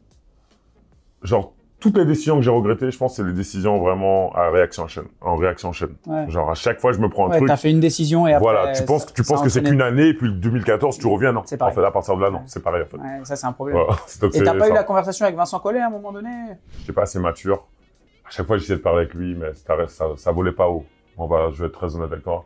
Ouais, il fait quoi? C'est beau aujourd'hui? Oui, ça va et tout. Ce soir, on joue à quelle heure? Ouais, pourquoi tu me fais pas jouer? Voilà, c'est ça, tu vois. Et encore, t'oses même pas lui dire, tu vois. C'est en équipe de France, plusieurs fois, je le vois et j'ai envie. Allez. Et là, on se rencontre à Levallois. C'est lui qui me demande ça. Ça demande que je viens parce que, ils ont des blessés, ils voudraient que je m'entraîne. Je suis sur Paris, donc c'est pareil. Oui, c'est pratique. Comme il a dit, je suis un peu un sparkling en or. Ouais. On n'a pas tous les jours un joueur NBA sous la main pour pouvoir venir nous aider à nous entraîner. Et puis un ancien qui va pouvoir donner des conseils. Et un ancien que j'ai déjà eu coaché. Ouais, donc c'est pour dire, c'est vraiment en mode, ça aurait pu être aujourd'hui, le nouveau coach Fautou, où on se connaît pas du tout. Et il a aucun intérêt de m'inviter à son entraînement, même s'il est coach de Paris Basket demain, tu vois. Donc c'est ça, donc on a des vraies conversations. Je demande des trucs, mais vraiment, moi je kiffe parce que ça va là maintenant on est dans le stratégie. Moi, il y a des questions que je lui pose. Je veux savoir pourquoi tu fais ce choix. Mais je parle pas de ma carrière. Moi, je parle toujours dans son équipe. Là, on est à Levallois. C'est un moment pareil. Je vois que il signe un joueur, un grand là, un laitan, je sais pas quoi, et il y a Wemby. Donc, ils font les deux jouer pendant un petit moment, comme 2 tours. Donc, je lui demande pourquoi il fait ça. Tu vois, il me dit, j'ai ma vision, j'aimerais voir ça. Et c'est intéressant parce que, à ce moment-là, il y a du respect, il y a un échange. Et tu vois, à la fin de cet échange, je me dis, c'est un chic type. Ouais. C'est un chic type. En fait, t'es rentré. Avant, tu cherchais peut-être pas forcément à le connaître. C'est ça, en fait. Là, j'ai un peu connu la personne derrière le coach. C'est ça, en fait. C'est que tu t'es intéressé plus. Mais ça vient après avec la maturité, etc. C'est ça. Après les guerres, après les trucs, alors qu'en soi, dès le début, on aurait pu discuter. Ouais. Et ça aurait pu avancer ou pas. Parce qu'à l'époque, il faut s'assurer que tous les deux soient au niveau de maturité assez suffisant pour avoir cette conversation. Et ceux qui n'étaient pas à l'époque, j'étais pas dedans. Ok. Et donc là, t'as fait si on reprend le parcours encore une fois, tu fais tes 7 ans en NBA, donc il y a l'équipe de France, il y a des hauts, il y a des bas, et tu finis ta carrière, si je dis pas de bêtises, alors il y a 2 étapes, mais tu finis ta carrière 2 ans au Barça, si je dis pas de bêtises. En comparaison, quand tu fais l'Euroleague, etc., comment c'est par rapport à la NBA? Déjà, la mentalité quand je pars en Euroleague, sache un truc, c'est que ma mentalité, c'est un peu de faire ce que Gershon a fait. Ok. À ce moment-là, je me dis, je pars, je fais 2 ans en Europe. Et je vais revenir en NBA. Voilà. Je me relance. Ah, t'es vraiment dans ce délire-là. T'es pas en fin de carrière. Toi, t'es pas en fin de carrière. Non, pas du tout. Okay. Honnêtement, ça arrive. J'avais pas décidé. C'est vraiment, je vais en Europe, je me dis, bon, allez, je vais au Barça, je me relance, je fais 2 ans. Au pire, je fais 3 ans. Donc, tu vois, tu re-signes un autre contrat. Surtout que tu signes pas dans un club pourri, genre, Et puis, je fais mon truc. Je sais que la NBA s'intéresse encore à moi. Et puis, dès que t'es joueur NBA, t'es déjà passé dans le système, on a vu plein de gars revenir. Même, ça peut, c'était Lance Stephenson, il est revenu, je sais pas combien de fois à Indiana. Tu vois, c'est toujours pareil. Donc, à ce moment-là, je me dis juste, bon, je vais revenir, je pars. Donc, j'arrive. Et en fait, au début, j'ai un coach qui s'appelle Cito Alonso. Et je kiffe. Parce que le mec, il communique, il parle. On est dans l'échange. Ouais, t'es tout le temps dans l'échange. Genre, tout de suite, dès le début, il y a du respect. Bon, le respect est posé sur la table et on discute. Et c'est plus posé. On avance, voilà. Et on avance comme ça, tu vois. Et ce que malheureusement, je dis ça parce que aujourd'hui, j'ai pu mettre de l'eau dans mon vin. Ouais. Mais je sais que beaucoup de gens l'ont pas fait. Parce qu'à un moment, moi, j'étais qu'un gamin de 21 ans, 22 ans, 23 ans. Et aujourd'hui, quand moi, je vois les gamins de 22 ans, 23 ans, je les accompagne. Ouais. Donc, à un moment... Et il y a des mecs qui avaient 28 ans quand toi, t'en avais 20. Exactement. Et même les mecs, les coachs qui avaient 40 ans, qui avaient 45, à un moment, c'est facile de juste laisser un jeune... C'est la chose la plus facile que tu peux faire, c'est faire un enfant et le laisser là. Ouais. Voilà, tu calcules pas, il fait sa vie, puis voilà, tu fais ta vie. Non, à un moment, je sais que beaucoup de gens auraient pu mettre de l'eau dans leur vin, tu vois. À un moment, donc quand on parle de maturité, j'ai aussi conscience que malgré leur grand âge, il y en a beaucoup qui sont pas matures. Et qu'ils auraient pu venir à moi, parce que ils restent quand même, ils ont une position supérieure à la mienne. Ils auraient pu arranger les choses. Et à des moments... Mais au final, ils l'ont pas fait. Ils l'ont pas fait. Ouais. Et ils ont même empiré les choses. Tu vois, donc à un moment, je le sais. Et la plupart, je sais. Je vous regarde dans les yeux aujourd'hui, j'ai peur, je m'en fous. Je vous dis, je sais. Donc maintenant, chacun va faire son truc et je le vois. Sur des événements, il y en a qui viennent la tête haute, il y en a qui viennent pas. Ouais. Parce que tout le monde sait sa position, tout le monde, voilà, tout se sait. T'as parlé là justement, t'as dit c'est un peu comme avec les enfants. Ouais. Toi, je sais que t'as un fils. Oui. T'es un papa comment avec ton fils, toi? Déjà, pour moi, j'ai grandi dans un environnement très stable. Ouais. Mes 2 parents, jusqu'à aujourd'hui, sont ensemble. C'est moi qui suis un peu parti en couille parce que moi, j'étais très différent de ma famille. Mais dans l'idée, j'ai grandi avec un environnement stable, tu vois. J'ai des parents, mon père est là, mon père m'a montré. J'ai installé la première fois le satellite et la parabole avec mon père. On l'a tourné jusqu'à la tournée. Mes premiers meubles, la pêche, la chasse. Ouais, genre, mon père était vraiment là et il a joué le jeu. Aujourd'hui, là, les jambes, il a des problèmes aux jambes, donc il est plus limité sur ce qu'il fait et tout. Mais dès qu'il bougeait ou truc, comme il m'a coursé aussi, des fois, il m'a mis des raclés, il me coursait. Et tu sais que je me dis aujourd'hui, je me dis, le daron, il suivait quand même parce que, à l'époque, j'avais 12-13 ans et je courais. Et il courait quand même derrière. Il était derrière moi, en fait, avec sa ceinture ou quelque chose qu'il avait. Et je dis, j'ai toujours, aujourd'hui, quand je vois ses jambes, ces trucs, bon, voilà, c'est la vie. Avant, il va avoir 60 ans. Mais en tout cas, j'ai grandi comme ça. Donc, ça veut dire que moi, j'ai conscience de qu'est-ce que c'est un père, en tout cas pour moi. Ouais. Qu'est-ce que mon père a fait pour moi. Qu'est-ce qu'il représente. Voilà, du même côté que ma mère a toujours pris son temps. Ma mère, elle me disait, vas-y, Kevin, viens. Goûte pour moi, il manque du sel. Ok, non. Allez, non, faisait ça. Donc, j'ai eu l'équilibre. Ma maman, il y a plein de fois, il y a des choses, elle venait, elle nous montrait toujours les trucs. Elle venait avec nous, elle apprenait de la cuisine, les trucs. J'ai appris à tricoter, j'ai appris à faire plein de choses. Parce que voilà, ils ont été dans la patience avec toi pour te montrer les choses. C'est ça, en fait, tu vois. Oui, voilà. Donc, moi, mon petit frère nous a appris à jouer aux échecs. Ouais, je vois. Donc, on est dans cette dynamique-là tous les deux. Même Steve, mon frère, il s'appelle Steve. Donc, je pense, aujourd'hui, on a quand même reçu une bonne éducation. Maintenant, il y a des choses que moi, j'ai défait pour avancer, moi, et avancer, devenir mon propre personnage, pas être non plus juste l'ombre de mes parents ou juste quelque chose. Et comme eux, ils ont fait avec leurs parents, comme tel, et comme tout le monde fera dans sa vie. Tu te défais un peu de l'image de tes parents, même si l'éducation, elle t'a marqué, bien sûr. C'est ça. Ça, je le comprends. Ouais. Donc, maintenant, voilà. Donc, je prends avec mon fils, je fais mon.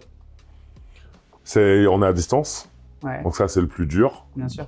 Des fois, je fais beaucoup de choses, donc c'est chiant. Il y a des périodes où on va pas s'appeler. Tu le vois sur les vacances?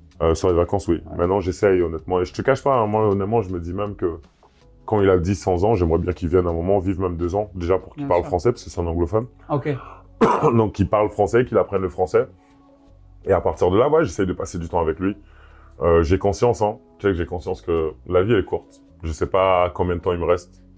Donc, j'essaye de profiter de chaque moment. Maintenant, c'est vraiment ma mentalité d'après-retraite. Et j'essaie de profiter de chaque moment, en fait. Et parce que je sais pas, j'ai vu des amis partir. J'ai un ami qui est parti là. Ouais. Il avait 45 ans, crise cardiaque dans son lit. Je vois des gens, il y a un ami de mon père qui vient de mourir d'un AVC. Donc, en fait, tu vois ça et je le vois en continu. Donc, je me rappelle. Et c'est pour ça que, par exemple, quand je suis chez moi, avant de partir, je vais toujours embrasser ma copine. Ouais.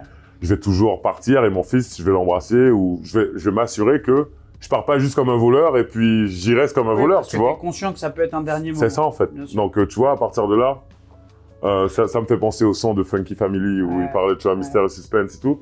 Et c'est un peu ça. C'est pour les anciens, ça. Ça tout le monde aura pas la rêve, hein, écoute, donc c'est ça. Donc j'essaye d'être comme ça avec lui. Maintenant, encore une fois, j'essaie d'être juste. Quand il fait des choses quand il fait des trucs à la con, il en fait. Ouais, il fait beaucoup. Il tient quand même de toi. Oui. Ouais. Effectivement, je me suis dit, c'est ma malédiction. C'est ma malédiction. Franchement, il est terrible. Il fait des trucs, je me dis, mais parfois je le regarde, il est posé dans le salon et il cherche juste sa prochaine connerie. Je me dis, mais regarde-le. Quelqu'un attaché moi, cet enfant. Il est déjà prêt à aller faire une connerie. Donc c'est toujours. Donc non, après mon rôle au cas de papa avec lui, surtout qu'on n'est pas ensemble tout le temps. Ouais, c'est ça. Moi, c'est mon petit garçon, donc à un moment, c'est ma responsabilité qui m'a été donnée, que ce soit par l'univers, le Seigneur, en fonction de ce que vous croyez, voilà, mais ça m'a été donné par un être tout puissant. Donc à un moment, je prends mon rôle. Maintenant, c'est juste le fait qu'il soit dur. Ça, c'est le fait qu'il soit loin, c'est dur. C'est ça, en fait. Et c'est un regret un petit peu pour toi aussi? Non, mais c'est des choses auxquelles j'avais pas calculé. Quand on parlait de réaction en chaîne, forcément, peut-être avec une étrangère, tu vois, et derrière vous séparez, tout le monde retourne dans son pays, forcément, ton enfant, il est loin de toi. Tu penses pas à ces conséquences-là. C'est ça, en fait, tu vois. C'est pour ça que j'ai toutes les réactions en chaîne. C'est ça, ces trucs-là, parfois, c'est ça qui m'a cassé la gueule, franchement. Bien sûr. Et sa mère, elle serait ouverte à ce qu'ils viennent un petit peu avec toi, vivre en France? On en a parlé. En fait, la phase la plus importante, je pense qu'elle est passée. Ouais. Dans le sens où elle a eu son petit, quand il était petit, bébé. Ouais, ça c'est important pour les mamans. Il a pas lâché. Maintenant, elle est contente et maintenant, il arrive à 11 ans, il va être plus indépendant et elle va commencer à réfléchir, ok, est-ce qu'il va son papa lui-même est parti à 14 ans pour aller en centre de formation. Donc, on arrive dans une phase, elle a déjà fait la phase la plus importante, en fait. Le petit, il est matrixé par sa maman. C'est sa maman, sa maman, sa maman, sa maman. C'est normal. Voilà, donc, Donc c'est comme ça. Donc maintenant je pense qu'elle m'avait dit qu'à un moment, ça la dérangerait pas si, quand il serait plus vieux, il viendrait vivre avec moi. Ouais, bien sûr. Et je pense qu'à chaque fois qu'il vient vivre avec moi, il est avec sa maman, donc c'est toujours un rapport de force. Il est juste avec sa maman. Ouais. Quand moi je suis là ou quoi que ce soit, à chaque fois qu'il vient passer du temps avec moi, c'est pareil. C'est fou comment il apprend vite, parce que je vais un autre exemple. J'allais généralement quand je vais à Toronto, je prends une semaine, 2 semaines et je prends un Airbnb autour de chez eux. Ils habitent dans une bonne zone à Mississauga, donc ça va. Donc je vais là. Et du coup, il vient chez moi, en fait, et à chaque fois qu'il rentre avec ses tennis, il fait son genre, il fait sa vie, quoi. Il est chez lui, quoi. Il est autonome. Ah, tu vois, donc... Il est autonome. Ouais. Je regarde la première fois, tu vois, Ouais, tu te dis, tu je me dis, l'observes, bon. mais c'est quoi ça? Voilà, je regarde, je dis rien. Sauf que je vois que ça fait déjà 3 jours qu'il fait la même chose. Donc à un moment, je l'attrape sur le côté. On était en train de rigoler, nana et tout. J'attrape sur le côté. Et je lui dis, oh, you have to... On rentre comme ça, je lui dis, you have to leave your shoes on the side. Ouais. Il me dit, hein? Enlever les chaussures ouais, de... Je lui dis, ouais, il faut que tu mettes tes chaussures à côté. Ouais. Il me dit, pourquoi? Why? Je dis, because it's a good manner, genre c'est des bonnes manières et c'est comme ça. Et puis même, tu vas pas marcher avec tes tennis dans la maison, en fait. Et donc moi, en fait, en même moment, je prends mes tennis et je les mets à côté. Et donc il voit, donc il fait un peu la même chose.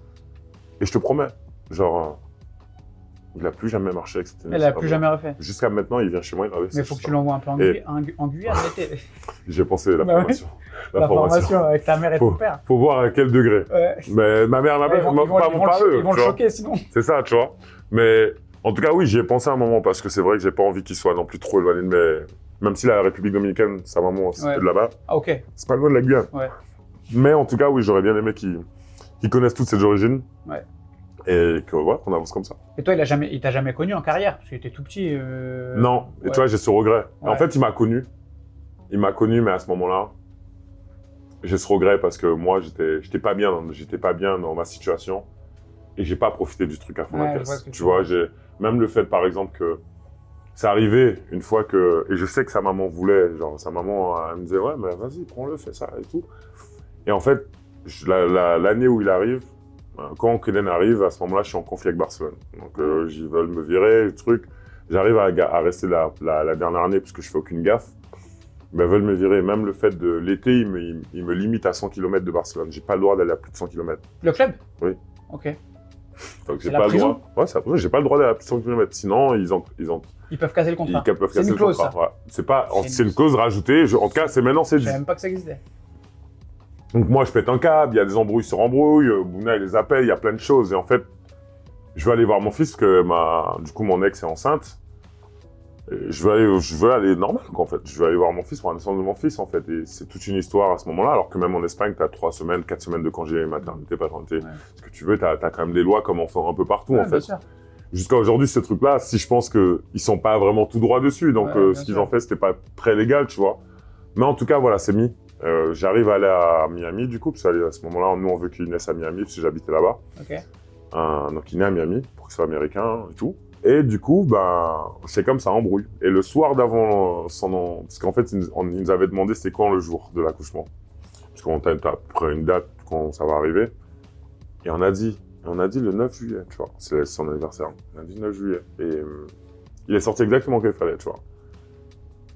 Le 8 juillet, il m'a envoyé un mail que j'ai toujours dans mon téléphone. Hein. Il m'a envoyé un mail pour me rappeler que si je rentrais pas dans les 5 jours, 6, 7 jours, genre, c'est là où tu vois le vice. C'est pour ça que dans tous les cas, Barça, ils sont bien, mais ils ont des façons de faire qui restent pas cool. Propre. Tu vois, propre, tu vois. Je vois ce que tu dis. Et à un moment, c'est des trucs vraiment pas cool. Parce que quand je vois ça, t'attends vraiment la date et tu m'envoies vraiment le mail, genre...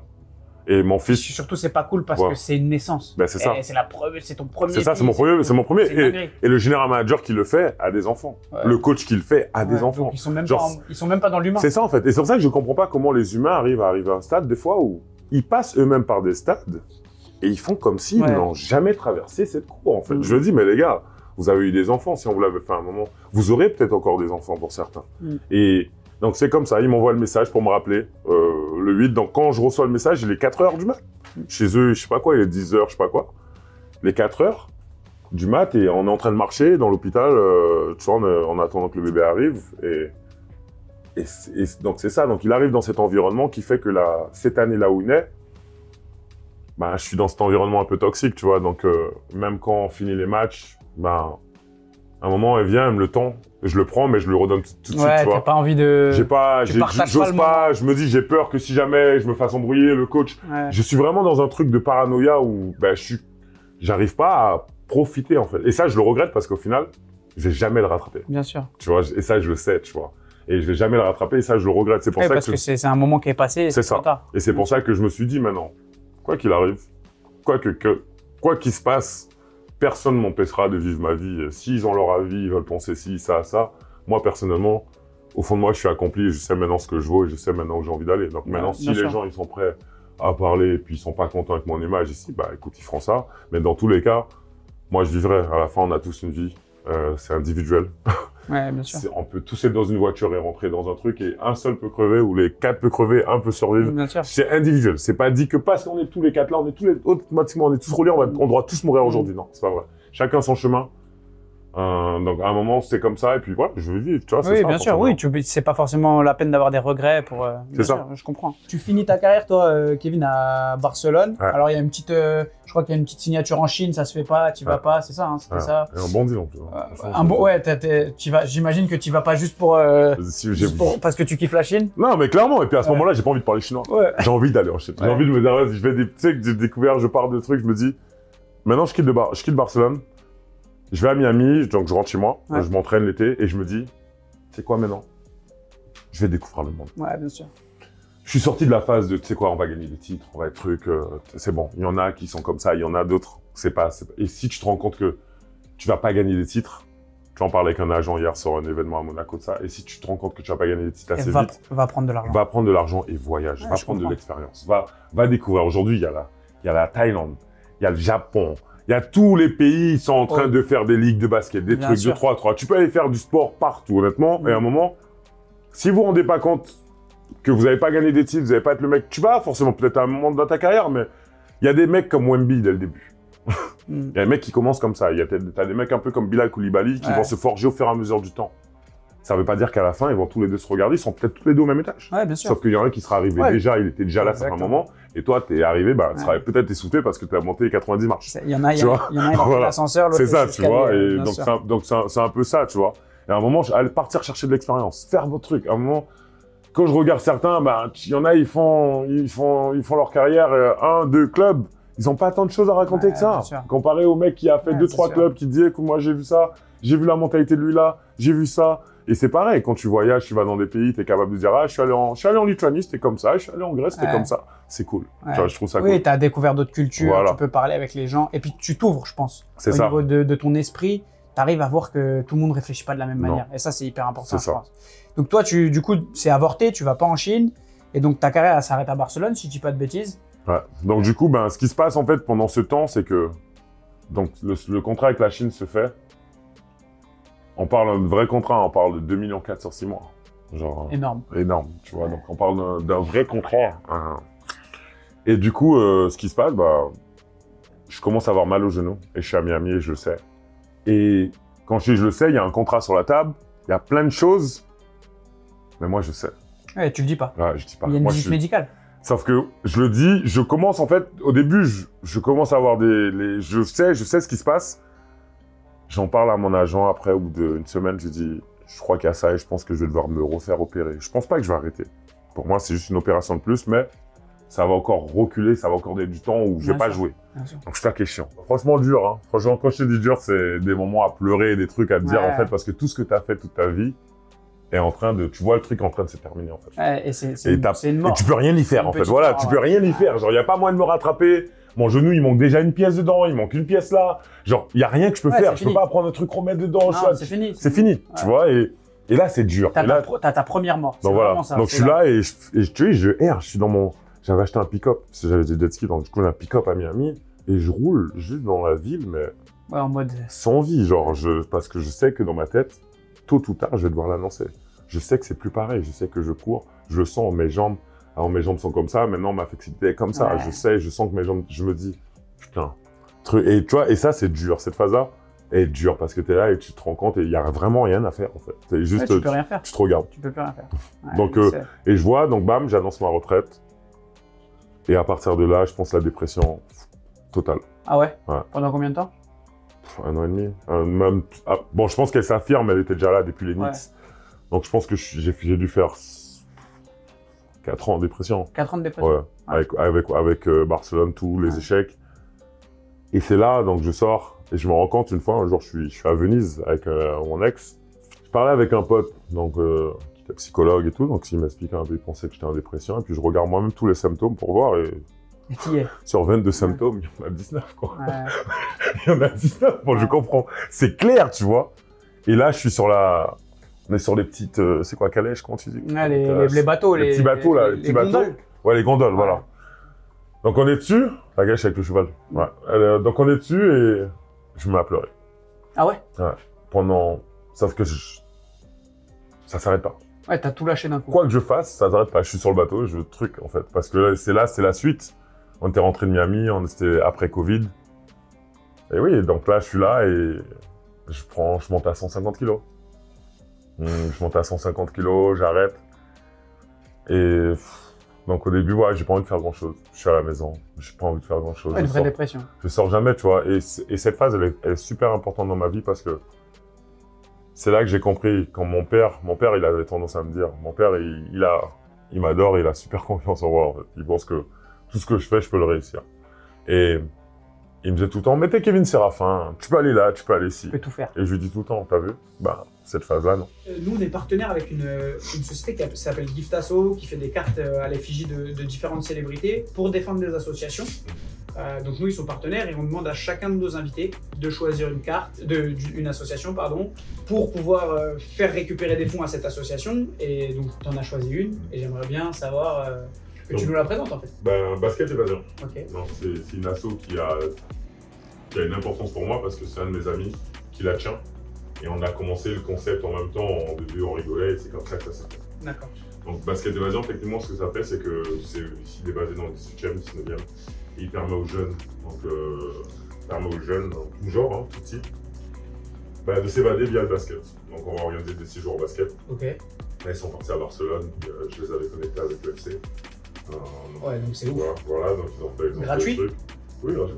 Ouais, donc c'est un truc de fou. Donc ils ont fait ça, ils sont allés, ils sont entraînés, ils ont joué contre plusieurs équipes. Ils ont eu 2 matchs dans la semaine. Et derrière, à côté, des activités, une visite de Barcelone. Ouais, culturelle aussi. Ouais, parce culturelle, parce que le côté évasion. Ouais, voilà, tu vois, basket évasion. Ouais, c'est trop bien. Donc du coup, là, il y a ça. Nous, on est partis en Guyane, ils sont partis au Cameroun, ils sont partis à Grenoble, ils sont partis à Marseille, on est partis, j'étais là. Et c'est toujours des jeunes différents? C'est toujours, il y a un peu le même noyau. Il y a quelques-uns là, à Barcelone, il y en avait 3-4 qui étaient différents. D'accord. Parce que ça commence à grandir. Ouais, donc tu commences à avoir d'autres gens qui viennent. Donc voilà, c'est ça, tu vois. Et donc c'est ça le concept. Donc aujourd'hui, on est dessus. Et il y a différentes choses. Donc après, c'est vraiment le développement des jeunes. Ça veut dire qu'aujourd'hui, on a des masterclass avec Giftasso. Donc on a des masterclass, Rémi Lurchon qui est à Bein. J'ai fait la première masterclass. Donc aider les jeunes. Comment devenir pro, qu'est-ce qu'un pro. Donc ramener vraiment toutes ces mentalités, leur donner plein de petites astuces que nous, on n'a pas eu à cet âge. Ouais, leur faire des retours d'expérience sur ta carrière à toi, etc. Ouais, non, et puis même le fait de partir, là on est parti à Marseille par exemple, on est tous dans le même Airbnb, on est 3 Airbnb, c'est stylé, et on est tous dedans, et forcément en étant en contact avec moi, on continue dans la maison, les mecs on parle tout le temps, et moi en plus je suis pas dans le truc, dès qu'il y en a un, il me pose des questions, je réponds. Ouais, tu réponds normal. Donc, on est dans le truc, je suis pas dans ma chambre, je sais pas le mec qui va et je suis dans ma chambre. Oui, t'es vraiment dans le moment de partage avec les garçons. Ouais, c'est quel âge? Ça va de... Manolo, il a 13, c'est le plus petit. Et le plus grand, il va 17, 17, 18. Et si même pas 18, ils sont tous mineurs. Tous mineurs? Ouais. Et si on veut être accompagné par Basket Évasion, si je suis un jeune, voilà, que je veux faire du basket, que j'ai envie de... Comment ça se passe?